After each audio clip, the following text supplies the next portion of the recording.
Back again, back at it. SOHL 720 presents Let's Be Correct. It's your host, MP2G. It's your boy, Raju. You know, me and my dog was, chopping it up a little earlier about different topics, dealing with psychology, geology, all type of, ology, so to speak, to be frank or whatever. But one we got into was the theology and kind of what that represented and, where people took that kind of thought process. So, with that being said, what you think about theism, so to speak, like far as we theology? Yeah. Well, the study of theology would be associated with the study of which most people associate as God, theism, theories. You know what I'm saying? Which is the belief in the existence of a supreme being or deity. Right. You know what I'm saying? But there's theism and there's deism. There's two different. So theism is it's like the belief that that there's a creator and a sustainer. But in deism, it's just the belief in a creator and not a sustainer. You know what I'm saying? So all this is dealing with the word belief. Really, when you talk about theism, it's actually a belief. What is belief? Break down belief. You don't know what belief is? Well, I mean, for everybody that's watching, just to break down, that belief in general. Well, belief is firmly held opinions. You know what I'm saying? Yeah. Conviction of the truth, of faith. See that word? Conviction of truth in faith. And what is faith? Huh? Strong belief in God or in a doctrine of religion. Right. You see what I'm saying? So that ties in just to believe. So, when you're dealing with believe, like I said, when you believe something, you have faith and hold things as opinion is supposedly the truth. It's not actually the truth, but you have belief in it. You know what I'm saying? Yeah. It doesn't deal with the word truth. You see what I'm saying? And truth is a different word than belief and faith. Because you see, as when you talk about this, the belief and faith go all the way back to theism, right, or theology, which is God. But truth is another word in itself. But wouldn't that just be, in accordance with the facts? That's what truth is. If we're dealing right, like if we're dealing with the truth. So right. In accordance to the facts. Yeah. What actually happened in accordance with the facts. You know what I'm saying? That's what truth is. You see what I'm saying? But most people don't deal with the facts. You know what I'm saying? Say most doctrine. Cause I hate to put it, just on the people, just most, doctrine that's put out. Well, it's doctrine. It's doctrine, but it's people, and the reason why I say people is because it's a harsh word involved that most people don't want to associate with, and most people will kill you behind. You know what I'm saying? Yes, what that word is. That word is ignorance. Ignorance. You know what I'm saying? You know what I'm saying? What ignorance just simply means? It just means ignore. Ignore what? Ignore the facts or ignore the truth. Lack of knowledge or information. Right. A lot of people are ignorant, but if you tell somebody they're ignorant, they'll get mad at you or want to kill you. And they just lack the information. I've been ignorant a lot of times, thinking I know something that I don't know. Ignorant to a lot of different things. Right. There's a lot we don't know. But when I'm corrected, I'll be like, I accept that. Right. I was ignorant. And we do a lot of times.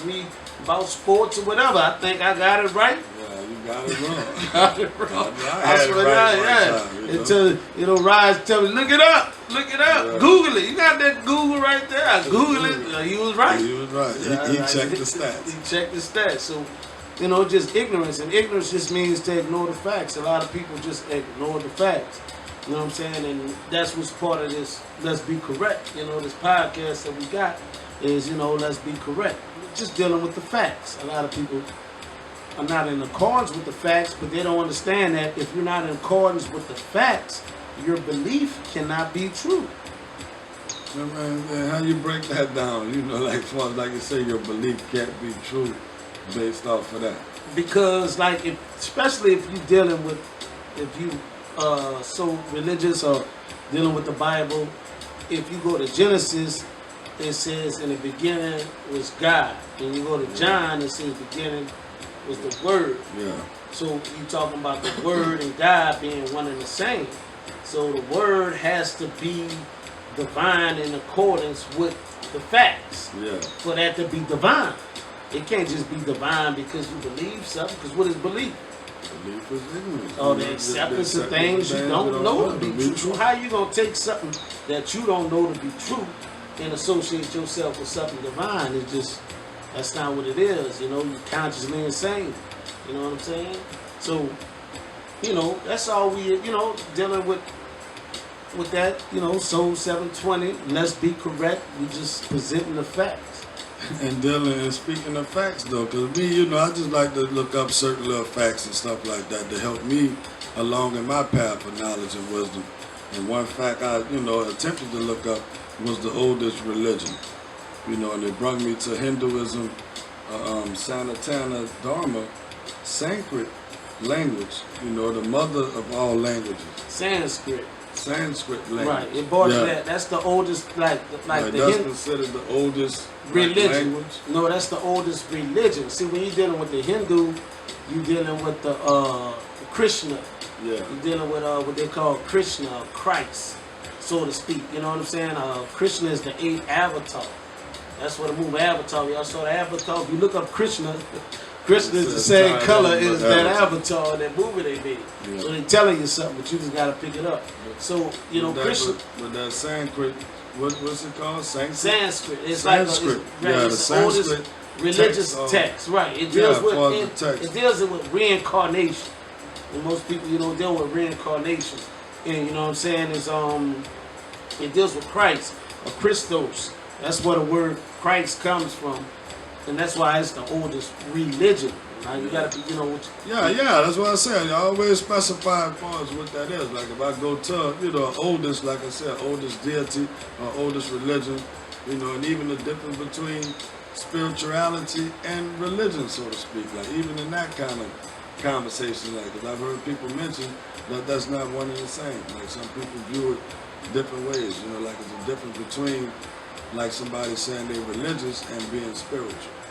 Like, what you think kind of about that kind of? Well, I mean, I think it's one in the same. It has to be in accordance. It's just like what we deal with SOHL 720. Yeah. So I'm saying we deal with 360 of the physical, of the terrestrial, right. And we deal with 360 of the celestial, which is the heavens, and that's what SOHL 720 is. So I think it's a overstanding of both realms, or you know what I'm saying, to get in accordance to be divine. I don't, and that's why I say you think with the words we're dealing with right now on Let's Be Correct, you have to be in consonance with the facts, right. And to be in consonance with the truth. The truth, yeah. You see what I'm saying? Yeah. You can't just be, I believe this. You can believe it all you want. That's probably just emotionally based.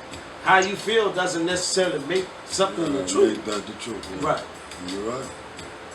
And even the oldest God, you know, something else I stumbled upon, like stumbled upon it. The oldest God. Yeah, the oldest God in the physical realm, though. You know, like not taking it to a celestial standpoint. You know, more just on the physical, as far as what what would be declared the oldest God. You know, and they came up as I-10, one true supreme being and the creator of the universe. You know, and I've heard of that notion in other texts where they mention of that God or whatever being the creator of all. Like it all kind of ties in to that God being the creator of the universe. And there's a lot of similarities. But that's a little bit too heavy for Let's Be Correct. Because you say you're dealing with iron. See what I'm saying? Iron, that's the other text. Yeah, well, those a little, so you're dealing with iron. That's a little bit beyond the Bible, which deals with L. Yeah. You see what I'm saying? That's what I'm saying. Yeah, keep it on the Hebrew, right. Keep it, for all viewers, we're dealing with this Let's Be Correct. We have the 19, but Let's Be Correct, we're most dealing with on a biblical level as far as, like you say, the word El. If you do your research on the word El, or Allah, what you call Allah, you know what I'm saying? That's the Judaic Hebrew word for God. Right, and like you said, just to keep it on the theoretically. Surface. Right, but even to keep it on the surface, so to go beyond that, the giants that they speak of in the biblical text, all of that is more lineage, like more people that ruled and this and that, and there's a lot of information that was left out about those giants. And that's on a physical level, you know. Yeah, like that's on a not physical going to level, because that's in the Bible when they talk about the sons of God going into the daughters of men. It's talk about reproducing children of renown, or of the skies, or what they say. That they were Nephilim, or the Nephilim means to fall down, that they were giants on the earth. And that's what you're speaking of right there. Yeah, speaking of them ruling. Right, like, so you like, know, right, you're talking about really like physical beings that are... Well, I'm saying physical beings to the point that they were rulers, and they speak of Moses and his army. That was the kingdoms and everything that they were overthrowing as they were making their moves, so to speak. You know, like in those biblical times that they speak of. And the King OG of what it is, Ashan, you know, he was the king at the time, but he had other cities that he ruled. You know, there was a lot that went on in those times that we don't really know about, you know, due to hidden information and things of that nature. All right, the giants, the Nephilim. Yeah, the Nephilim, you know, like I said, that's on the physical realm, and that's the connection to the Anunnaki and so forth, and that's mainly the connection. So you're not really dealing with angels or nothing like that. You're really dealing with real physical beings. Yeah, you're dealing with physical beings that walk this earth. So what's the word angel associated with? Is it really a good word to identify with? Well, kind of, sort of, because it stems from Anunnaki. You know, like when it gets to that realm, but not to go too far. But you know, so angels are physical beings. They're physical beings that came to the earth. Right. They were from a different realm, but that's one thing they speak of in the Bible, as the angels coming from the heavens and descending upon the earth, and you know, mingling with man and going into the daughters of men. They spoke about that. Well, let's be correct. So you know, so according to the facts, you know, that all of this took place. Yeah, so let's be correct. So let's be correct. Yeah, just continue the conversation, you know. But you know, we'll be right back. You know, we'll take a quick break. It's your man's MP2G. Let's go and ride you. SOHL 720.